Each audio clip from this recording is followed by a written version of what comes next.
Welcome to Asia Pacific Defence Reporter, your go-to source for cutting-edge security insights in the region. Get ready for rapid-fire analysis and commentary from the Asia Pacific with your host, Kim Bergman. Hello and welcome back. The strategic reliability of the United States as an ally continues to play out. Not that you would know that in this country from the way that politicians and the media are behaving, who are just completely ignoring the fact that we can't count any longer on Washington to always be standing by us. Now, I'll make an exception when saying that politicians aren't saying anything about this. Former Prime Minister Malcolm Turnbull had a really good try a couple of times last week on the ABC, blowing the whistle on the fact that we can no longer automatically count on US support. But all that the journalists wanted to talk about was not that big earth-shattering change in strategic circumstances. They just wanted to ask about whether his fairly mild criticism of Donald Trump, which he did on Bloomberg or something like that, would lead to Australia missing out on an exemption from tariffs on steel and aluminium output. I mean, the whole thing could just make me scream. And to remind everyone, it's not as if he called Trump Orange Hitler or anything like that. He just used words such as chaotic and rude, which seems to be fairly accurate. In a previous episode, I briefly described how tariffs work. They are paid by the importer, which is presumably a US company. So how do these tariffs hurt Australia? Either not at all, or at best, the economic effect is insignificant. It is the decision of the importer whether they pass the increased cost onto the American consumer or whether they absorb it. It might mean that slightly less steel and aluminium is sold to the Americans, but that might mean the loss of a few $100 million or less, which will not be noticed at all by Australian citizens. Yet it has become the sole focus of the media in all of this. Our Prime Minister, Anthony Albanese, and Defence Minister Richard Marles continue their complete head-in-the-sand approach, as does Opposition Leader Peter Dutton, simply saying over and over again that, well, AUKUS is safe and we're fine. No, it is not. And I'll get to the details in a moment. And Richard Marles in particular likes his jargon and frequently talks about shared equities with the US. But what are they? The international rules-based order, human rights, free speech? Now, all of those things are going under the bus as well because of the new policies of the Trump administration. Related to this, a regular talking point of Marles and the increasingly testy Prime Minister, notice that he gets very snappy if people dare ask about AUKUS. Anyway, the talking point, main one, is that Congress passed AUKUS legislation with bipartisan support. They repeat that over and over again. But so what? So what? Assistance to Ukraine used to have bipartisan support. Canada used to have bipartisan support.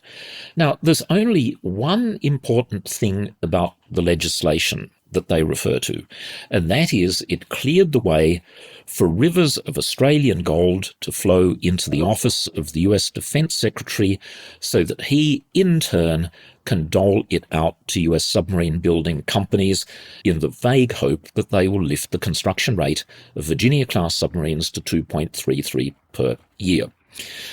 Here we are told, and this seems to have sunk into the public and media consciousness, that Australia will receive up to 5 Virginia-class subs.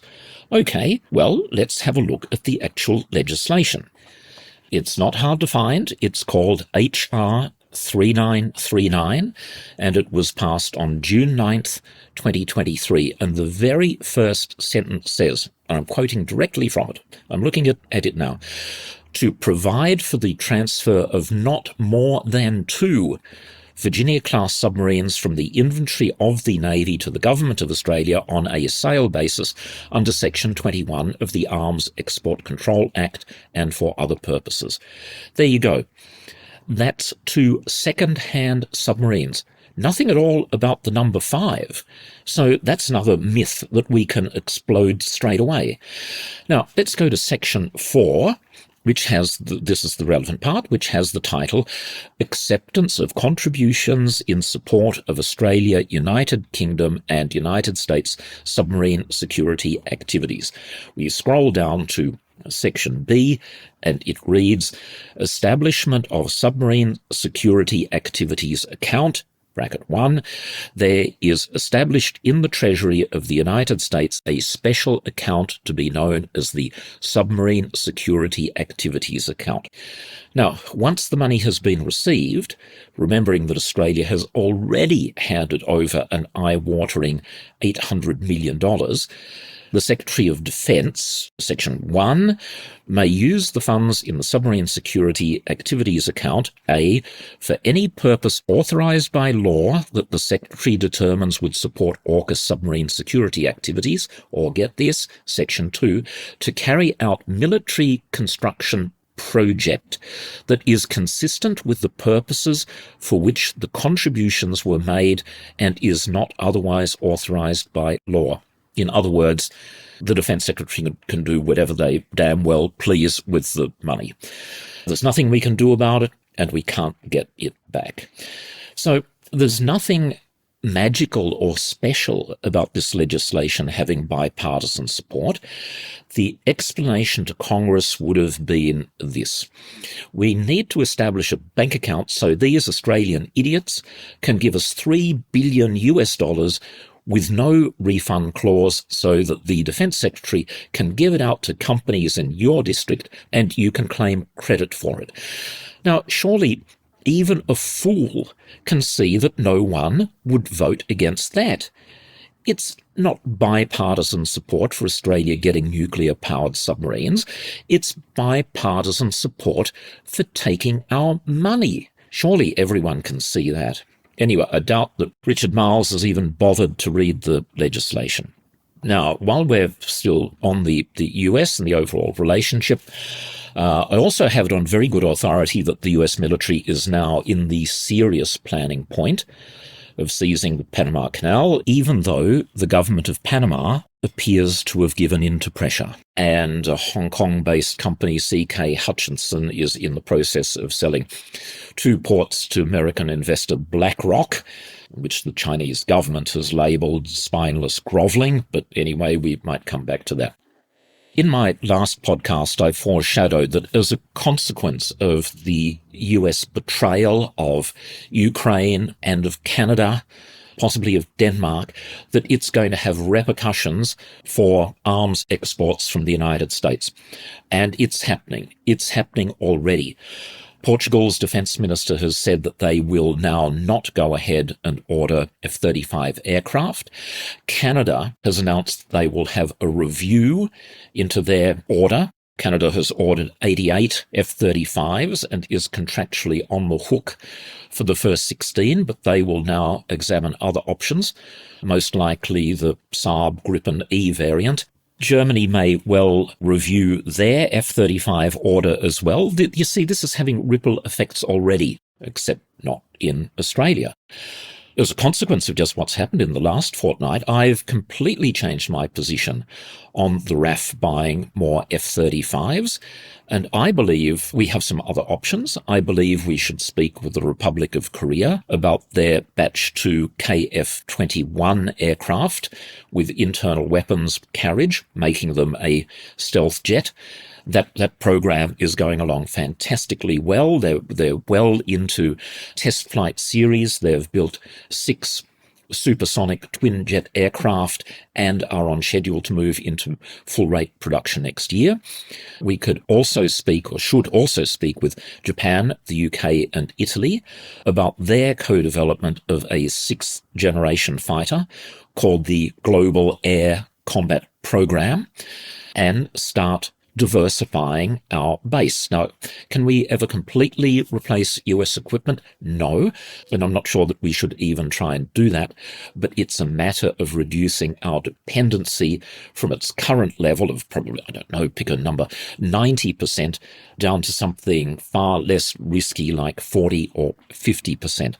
Because I'm still totally stunned at Trump pulling the plug on Ukraine in the middle of a conflict, a brutal conflict, cutting off weapons and shared intelligence. Ukraine, I mean, I do hear some people say, oh, well, it's Ukraine, it's sort of a special case, they're not part of NATO. Well, Ukraine has done its best to be a loyal ally of the US, and even though, indeed, they're not part of NATO, Ukraine deployed troops to both Afghanistan and Iraq in support of the United States. In 1994, in exchange for US security guarantees, Ukraine returned all Soviet-era nuclear weapons to Russian control. That was about 2,000 of them from memory. And yet, because Trump has developed this fascination for Putin and an intense dislike of Zelensky, he is prepared to take this outrageous action. Okay, aid has, and the sharing of intelligence has been restored, but we don't know for how much longer that is going to remain the case, because it will depend on the outcome of negotiations with Russia. Now, getting back to tariffs and the situation with the US and the fact that we have not been spared, well, our Prime Minister has said that in retaliation, Australia should stop buying American goods. Fine. Well, here's an idea. You are running the country, at least for the next couple of weeks. You stop buying American military equipment. Here's another thought for the Prime Minister. If Donald Trump doesn't know what AUKUS is, which is clearly the case, he couldn't have the slightest idea about ANZUS either, and I doubt if that's been read by our Prime Minister, who keeps referring to it as a security treaty when, in fact, it is no such thing. Just a bit like the AUKUS legislation with ANZUS, you can go online and read it. It's quite short, it wouldn't even be an entire A4 page, and the closest it comes to saying, in terms of the relationship with the US, is that in the event of a conflict, the parties, Australia, US, and New Zealand, have an obligation to consult. Trump and the MAGA Republicans would laugh at this idea. If Australia were to call up and say, help, we are being blockaded by China, they'd say, oh, okay, well, you've consulted with us and we have consulted with ourselves, and the answer is you're on your own, pal. For years, I and others have been warning that we are too dependent on the US, and now those chickens have come home to roost. But our defense minister is so addicted to the taste of US backside that even if the Americans themselves pulled the plug on ANZUS and AUKUS, he would insist it's just a temporary setback and things will be fine if we just give them more money and more land and more praise. And at some point we have to ask, if we keep on going down this path, or if our senior politicians want to keep on going down this path, why not scrap our constitution and ask to form some sort of voluntary merger with the US like Puerto Rico is trying to do? Now, I'm often asked, this is over the years, not just now, could Australia survive without the full support of the US? And my very quick answer to that is yes. That's because deterrence is about being strong enough, not necessarily to defeat an adversary totally, but to be able to inflict so much pain that they are going to look for easier targets. And a good example is Singapore. They have developed what they call the poison shrimp approach, strategy, poison shrimp, which basically says, yes, a big power could swallow us, but in doing so, we are going to make them so sick that they will be much better off either leaving us alone or looking for someone else to eat. Now, this is a huge theme, and I'll try and do it in pieces over many episodes, but let's start with one pertinent example that you can read about in the current APDR. The South Korean government has made an offer to Australia for the co-development of a future Army command and control system based on a constellation of low Earth orbiting satellites and 5G technology.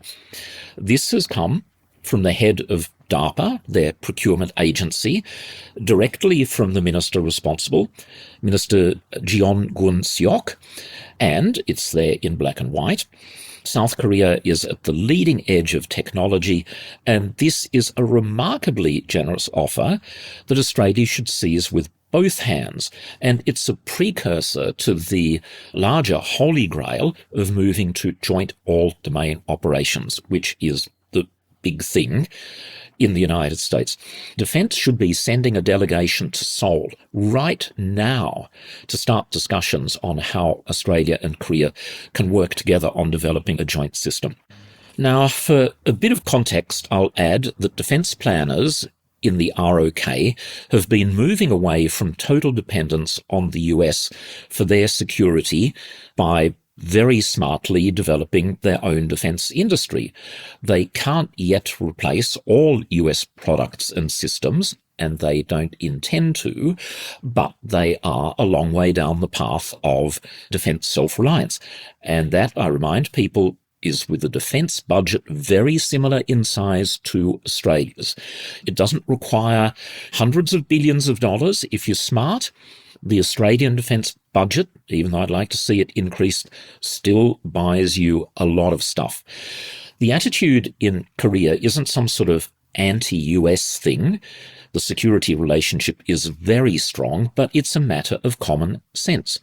The Korean War ended in 1953 because the US negotiated the ceasefire with North Korea and China. The views of the South Korean government were ignored, and they weren't even a party to the talks. And that's rather like the US currently trying to sort out the future of Ukraine by dealing directly with Russia and ignoring the views of the Ukrainians themselves. I'll just say a bit further back in time.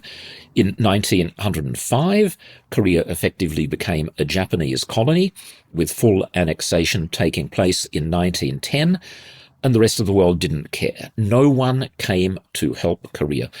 So their history shows that they might once again be stranded high and dry, and they're putting in place measures to limit the consequences of a complete withdrawal of US support. Now, I'm going to conclude on another extremely unhappy and very worrying development, and that is reports in the Australian newspaper written by Ben Packham, who I know very well, good journalist, very thorough, and that is that the Collins submarine life of type extension program has been greatly reduced in scale and complexity because neither ASC, the entity responsible for managing the Collins-class submarine fleet, administratively, it's part of the Department of Finance. Now, neither they, nor the RAN, nor Defence have done enough when it comes to the need for detailed design work, and it's now getting too late. If all of this is true, and I believe it is, Ben is known for the accuracy of his reporting. It's new information for me. I'm going to be researching it as much as I can. It's another scandal of disastrous mismanagement. But once again, I suspect it won't enter the public consciousness at all because people seem to be accustomed to the concept of disastrous mismanagement by Defence.